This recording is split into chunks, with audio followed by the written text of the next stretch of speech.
Welcome to this edition of In Depth Alaska. Tyler Johnson and his father were mauled by a brown bear while hunting in Cooper Landing over the weekend. Tyler was medevaced to Anchorage, and Alaska's News Source's John Thompson had the opportunity to speak with him as he recovers. And then where do you live, Tyler? Right now, I just moved to Austin, Texas. Oh, you moved to Austin? Yeah. No kidding. Just drove down there. So just how recently? A month ago. A month ago. So Yep. You came up just to hang with Pops, do a little hunting, and... Do a little hunting, yeah. So. Did you bring the whole family up? Is your family up here? Or are they yeah, so my wife and kid and my 2 dogs and a Jeep Cherokee and a 12-foot U-Haul, we drove all the way down to Texas, 4,400 miles later. So you're not even... so your wife and your son are back in Texas? Oh, yeah. That's 2-year-old, yep. That's got to be pretty rough. Rough on her, I'm sure. Yeah. Have you talked to her? Oh, yeah. What have those conversations been like? They miss me. Yeah. Yeah. No kidding. No kidding. When do you think you'll be able to go back? As soon as my amoxicillin's done. So Oh. that's for the infections that come with getting scratched and bit by a bear. Yeah. Has it sunk in what happened to you yet? Have you, I mean, it's been, that was what, Saturday around 3 o'clock in the afternoon? 2:58, yeah. Wow. It's been sinking in still. It's a deep one to get into. So. Well, let's start. So you said, where did you grow up? Sterling. In Sterling. In Sterling, yep. Born and raised in Sterling, near Soldotna. It's a great place to grow up, outdoors and everything. So. And your dad still lives in Sterling? He lives around area, K Beach area, by Kenai, Soldotna. Cool. Yeah. So you guys, is this a place like the Resurrection Pass Trail there? Is this where you go quite often? Or? No. I love hiking, and Resurrection is a really long trail. I've always wanted to do it. And I was actually really surprised when my dad brought it up, because we typically go across Tustamina, up into the glaciers there. Real far away from everybody. Another place that's called Devil's Bay. So apparently I like going to Devil's Passing Creek. I don't know any connection behind it. But anyways, we don't typically go that direction. And this is the first year that we went towards Resurrection, and I was excited. I always wanted to do it, planned on doing it. My father was like, hey, let's do Resurrection. It's like, absolutely. Never been there, always heard it's gorgeous. The trail is gorgeous. It is. And it's what, a 3 to 5 day hike or so, or what would you say? Or I don't know. I didn't go all the way through. We did 15 miles in one day with a heavy pack. Wow. Obviously, you'd want to take your time going through a beautiful area like that. So. But you were also hunting, you said, for black bear? Or black bear, sheep, potentially a wolf, just anything that we felt like we can get and be safe about it. Okay. And so this was kind of off the radar. You're walking, and I don't know, please tell your story.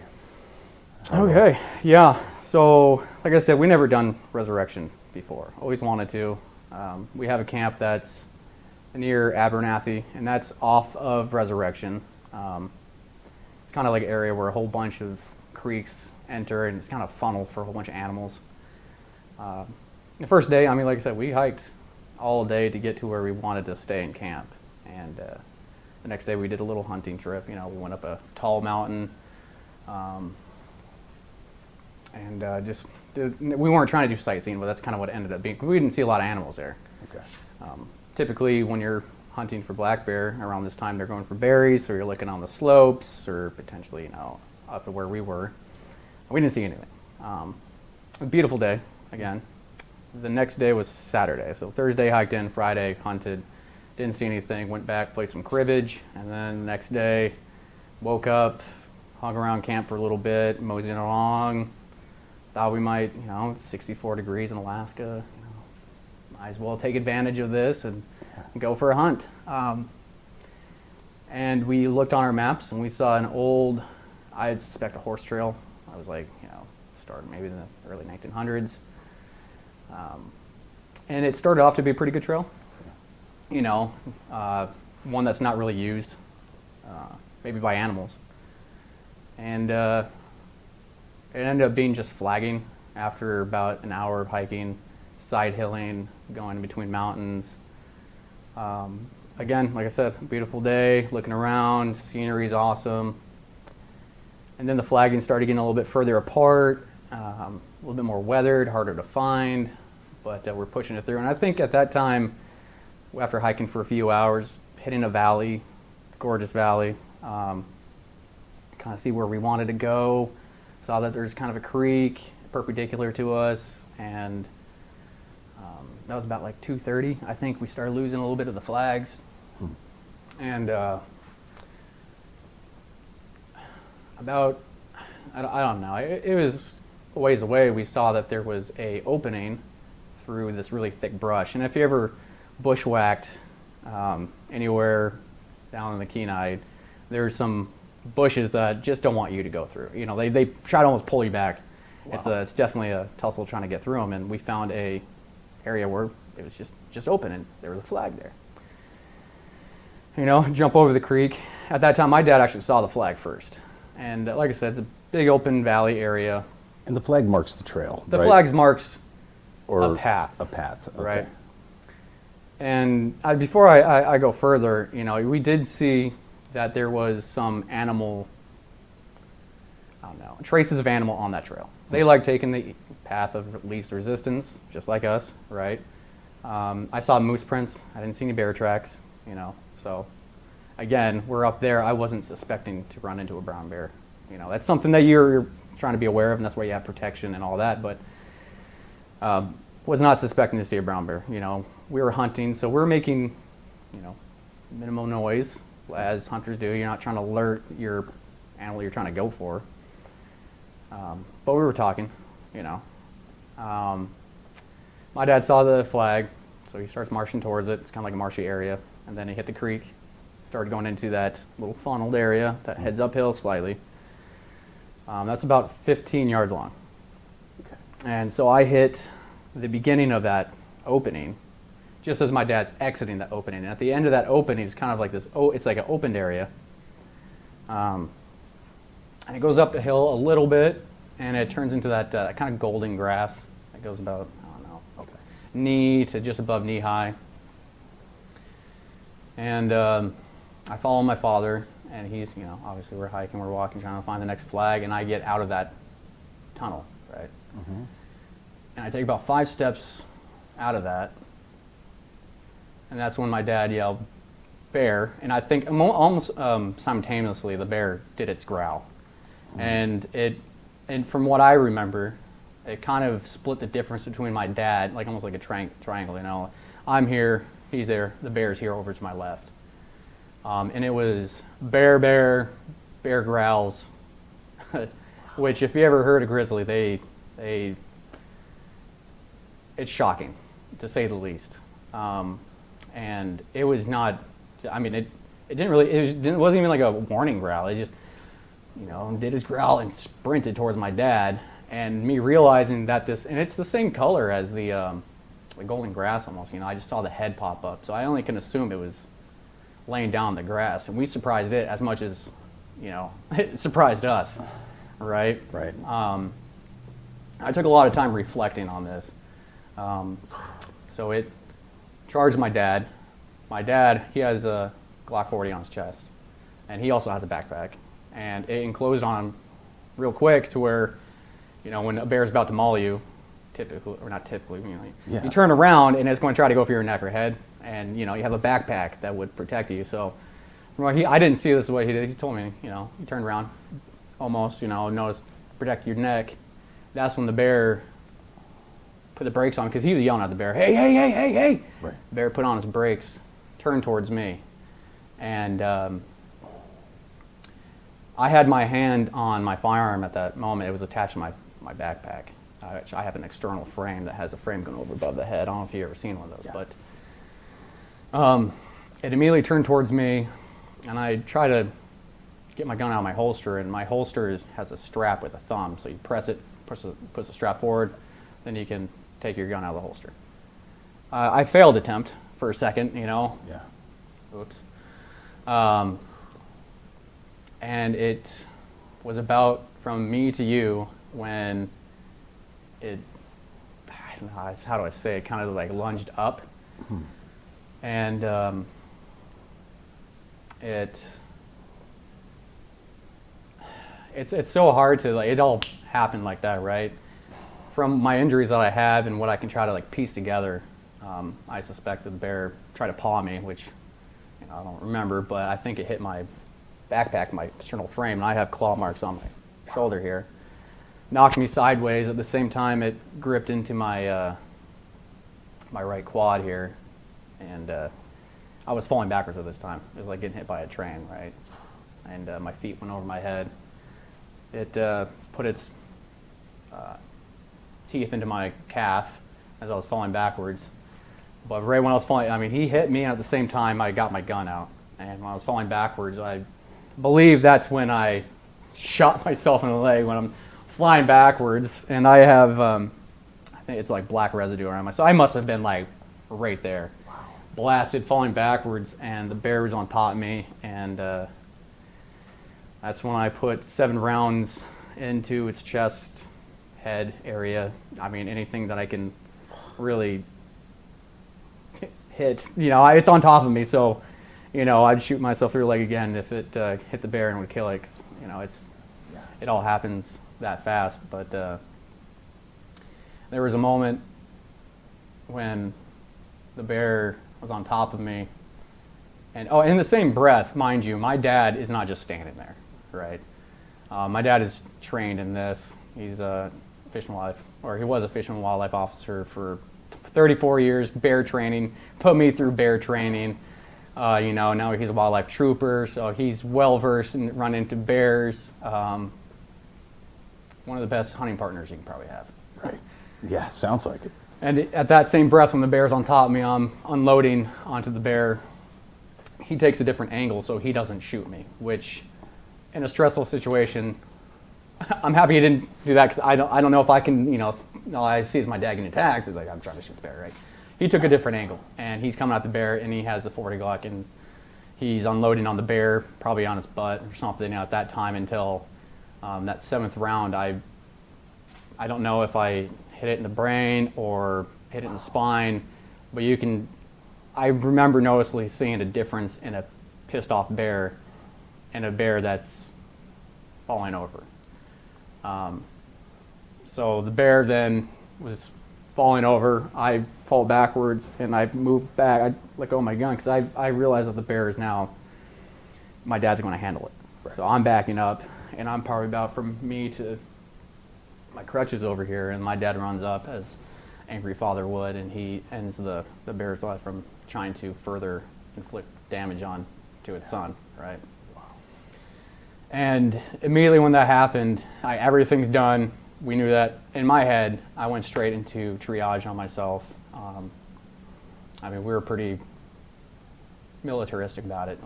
Dad, I think I shot myself. His reaction, not going to say it on TV.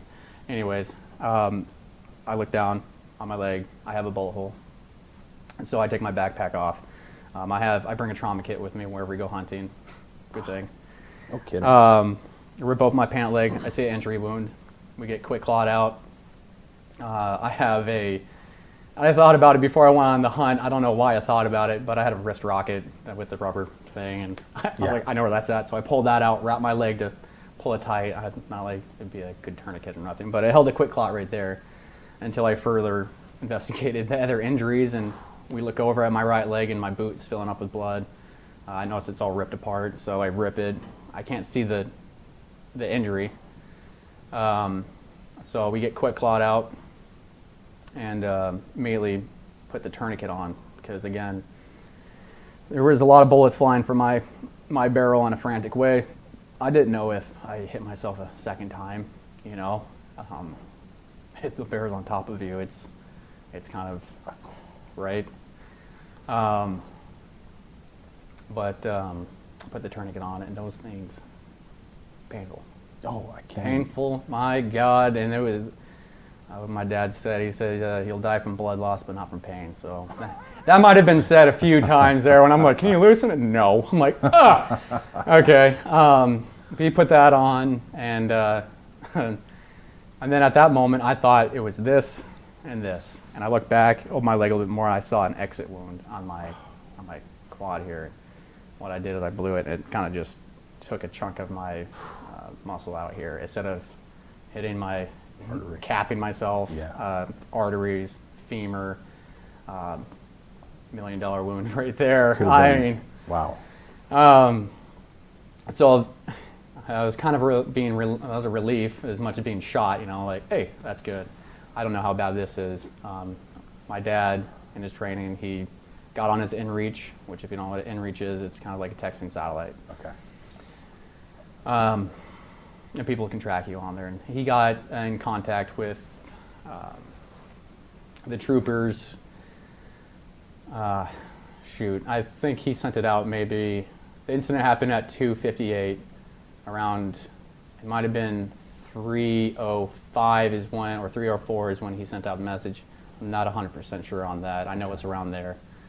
And then from there, we didn't know if there's more bears around, you know, because did it have cubs, what have you. So I let my gun was next to me the whole time, you know, just in case something were to happen.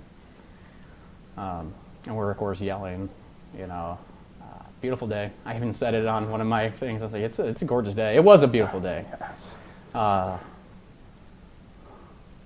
And that's when the waiting game kind of ensued. So it was every minute of having a tourniquet on. It really felt like the bear was still chewing on my leg. I was going to say, you're not in shock at this point. You're No. feeling the pain. Yes. In that situation, I was even joking then, you know, like, hey, we're all good, you know. There's just some little things I say, if you know me, that's just how I am. Yeah. You know, I realize that when you panic, it doesn't help anyone. And on top of that, your heart rate goes up. When your heart rate goes up, blood gets pumping. And that's something that I don't want to be pumping too hard at the moment. So the adrenaline's still going through. I don't have a lot of pain here. I don't know if it cauterized everything going through. And also, I mentioned that the bear grabbed me on my upper right quad. I noticed that my pants were ripped a little bit, but I stuck my hand down there, pulled it out, no blood. Okay, well, not thinking anything of it. And about 20 minutes go by after the incident, and I go into my pocket because I remember I put these little tea pouches I, you know, usually take and suck on for a while. I pull it out, and almost comical, there was a little claw mark through the hole of it. I was like, dumped it out, you know, I was like, dang it, set that to the side, and sat there. My dad's on the inReach, getting a hold of him, and then it got me thinking, it's like, it feels like someone punched me, like I have a Charlie horse. And so I kind of put my hand on my quad here, and my finger slipped into what was a gash in my leg, and I remember looking at my dad, I was like, there's more. And I rip open my pant pocket, and that was where there's a claw dragged across my quad there. And so I grabbed his bandana and put it against me, and at that time, you know, I wasn't losing blood from these at all, and the tourniquet was doing what it was supposed to do, and it stopped the bleeding from down here, but still painful. At the time, I think it was 3:30, we got in contact with RCC, and they said that they were getting a helicopter ready. And it was they said a half-hour ETA, about, right? Right. And so my dad then, and I wish we brought more water, but unfortunately we did not. Right.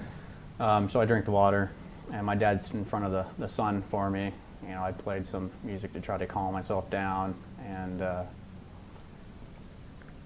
the waiting game happened. I put a half hour on my phone, you know, watched that tick down every minute. My dad, you know, being there, telling me to do the breathing techniques, calm it down, you know, tell me a story. He specifically asked me about ADAC in our hunting story there, which is a whole, that's a whole nother story there. You got some stories. No, we do. My dad, now when we go hunting, we always have a story to come back with, you know. And what else is going through your mind in that as you're watching the clock tick down? Are you thinking about your son? Yes, I made a video for my wife saying hi, sorry. Yeah. But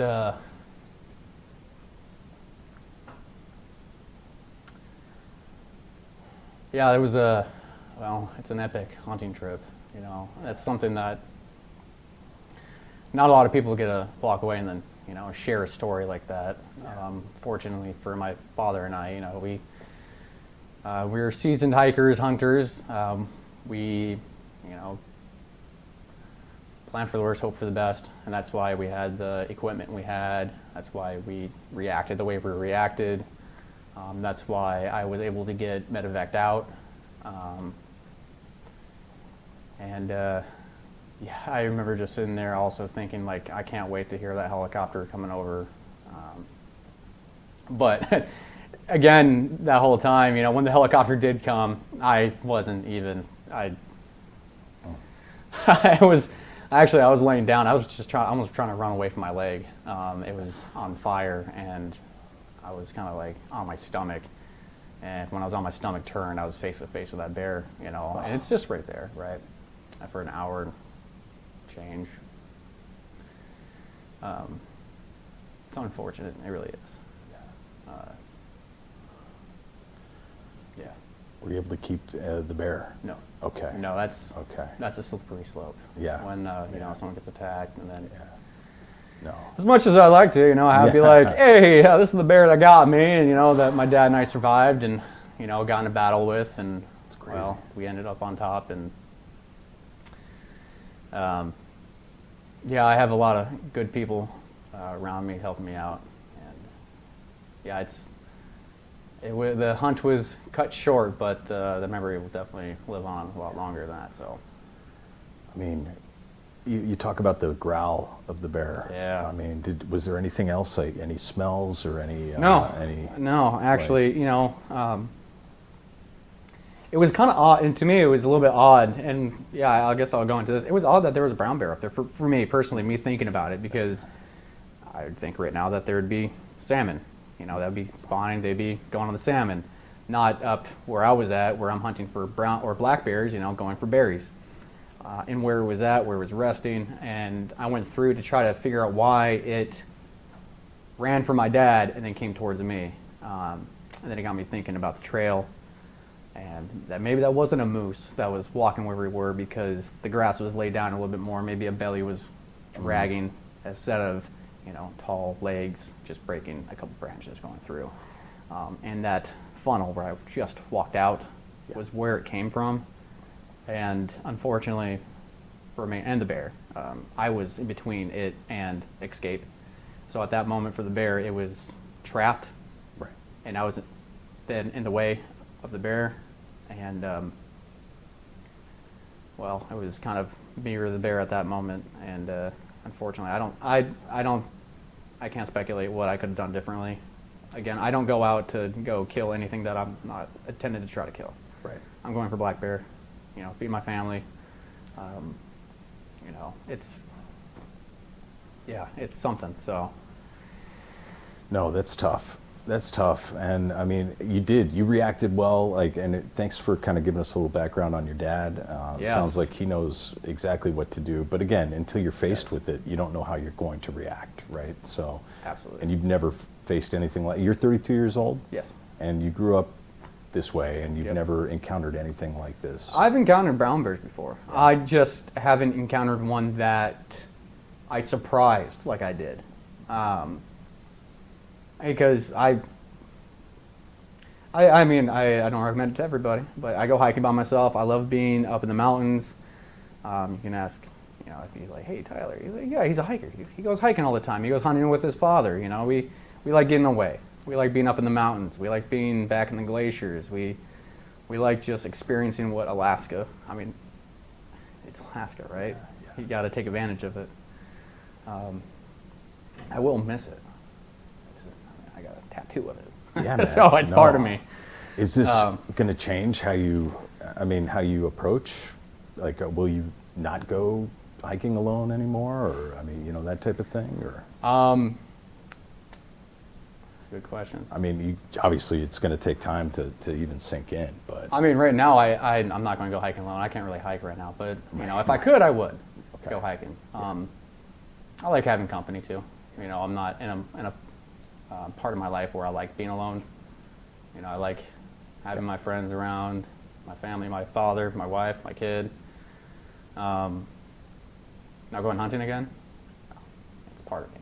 You know, it happened, and that's just something that my father and I are going to have to accept. And you know, talking about it with you, that's something that I have to talk through and work through with myself. Yeah. You know, can't just let that sit there and not talk about it.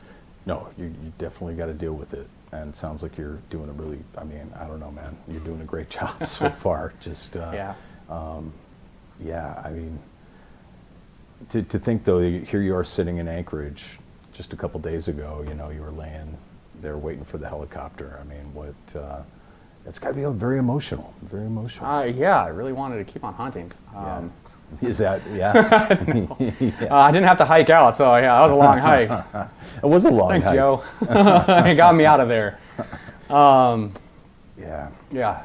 Thanks for the troopers and everyone getting Yeah. getting out of there. Like, Had to be quite the operation. I'm sure. I mean, I was doing the easy part, just laying there. So,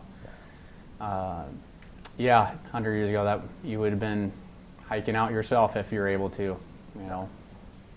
And that's. Do you remember much from the ride or the trip? Like, I mean, once the helicopter arrived, do you remember much? Yeah. When the trooper Joe, he put me on. It's like a pulling tarp, a little black with handles. Okay. And he just kind of throw me on there, not throw me, like flop me onto there and drag me through back towards a helicopter, which I don't know how far it was. It wasn't too far. I remember getting dragged through a creek, and I was like, that feels good. Oh, wait, that hurts. You know, for that split second, I was like, oh, my leg's not there. And then I remember laying down and by the side of the helicopter looking at the pilot, and he's like, nice job. I'm like, yeah, cool. And then I'm just looking at the helicopter, you know, the thop, and hearing my dad and them talk. And then they were like, so how are we going to get him in here? And I was like, I grab onto it. And like, you know, they helped me, but I was like, I'm getting in here, man. Let's go. Let's go. You know, they're like, you Yes. could wait here about 20 more minutes for RCC, you know, get a Black Hawking you out. I'm like, nope, I'm good. Let's go. And it wasn't the most comfy ride, you know, but it was nice having someone back there helping me out. I do remember looking down, like, oh, this is beautiful. Oh, this hurts. Oh, this is beautiful. Oh, this hurts. You know, so I was just like just back and forth and like, where's Providence? I'm looking out, like, how far away am I? Right. I do remember seeing the landing pad, and I seen the guys run out in the gurney, and I'm like scooting back, like, get me on this gurney, getting in there, and there was like 30 people waiting for me. Wow. You know, you can expect that, you know, someone get something like, hey, there's a gunshot victim and a bear mauling. They probably expected someone like Freddy Krueger to come in, you know, but they got me. Yeah.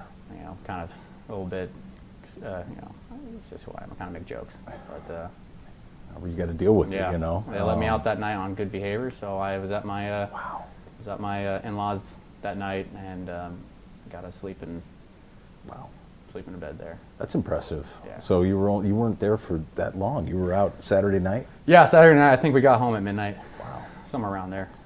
Man, that's incredible. What's your advice for people who get caught in a situation similar? I mean, Yeah. it's like you said, you're not really. You could prep all you want. You could think about it, take the classes, buy the bear spray, whatever. Yep. But until you're there in that moment, you have no idea. And like I said, I don't want to speculate if bear spray would have worked or not. In that moment, I had only time to react to a bear jumping on top of me, and I had a 10 millimeter, and I would not go hiking without that 10 millimeter again.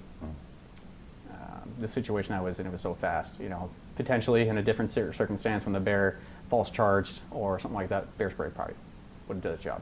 On this point, no, the bear was on top of me, and it was me or the bear.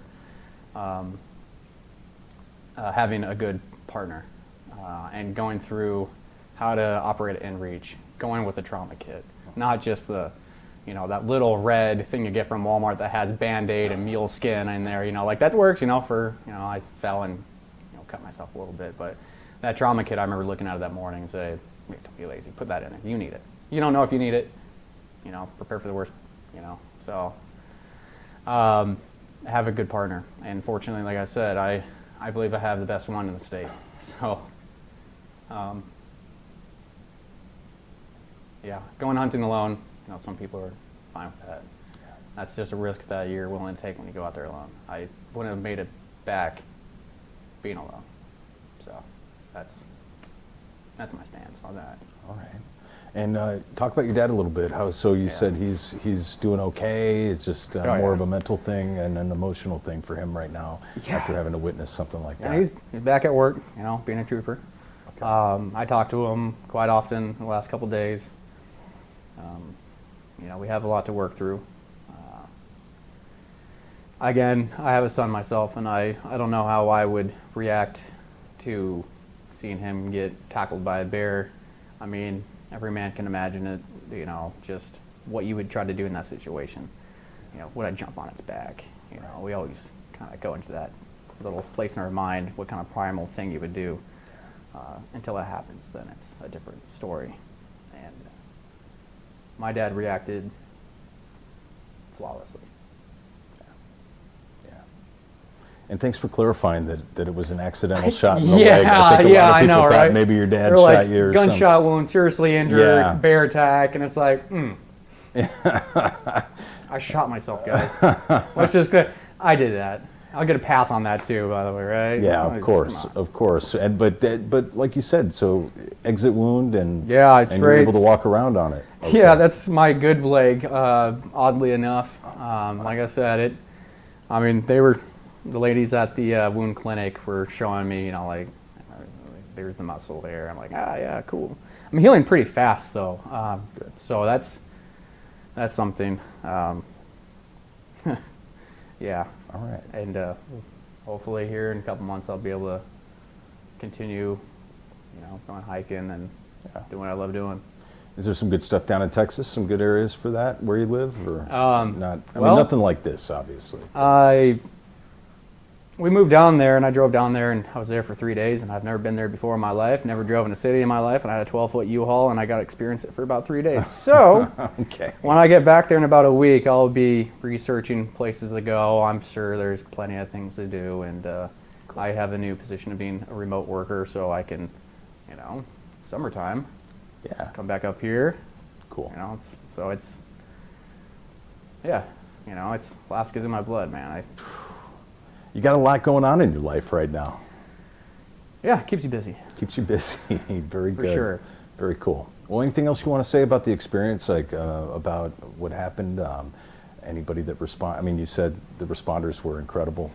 Yeah, thanks for picking me up. That would have been a difficult hike out. And thanks for everyone's support. I mean, every person here, or not here, but my wife reaching out and talking to me, and my friends reaching out. It really, it helps. Yeah. So you think you get to go back about a week? Yeah, when my antibiotics work through, because bears and bear injuries, so they pack a lot of bacteria. They don't brush their teeth. Right. So when you get that into your leg, you have to take your antibiotics, and you have a pretty high percentage of getting an infection. And I like to take my bed getting an infection here in Alaska, where they know how to fix infections from bears. I don't think they have too many bears in Austin, so right. I like to take my chances here. If that were to happen, I'd rather have it happen here. So stars aligned, and you're all good. I would say so. Or at least physically, you're physically, yeah. Mentally, I'm all here. Okay. It was a lot of close calls, and I use it up on my karma for right now. So gotta get that back on track. Yeah, it's awesome. It'll be a road, but like I said, I got a lot of support. So Thanks for listening to this edition of In Depth Alaska. Please like and subscribe to this podcast.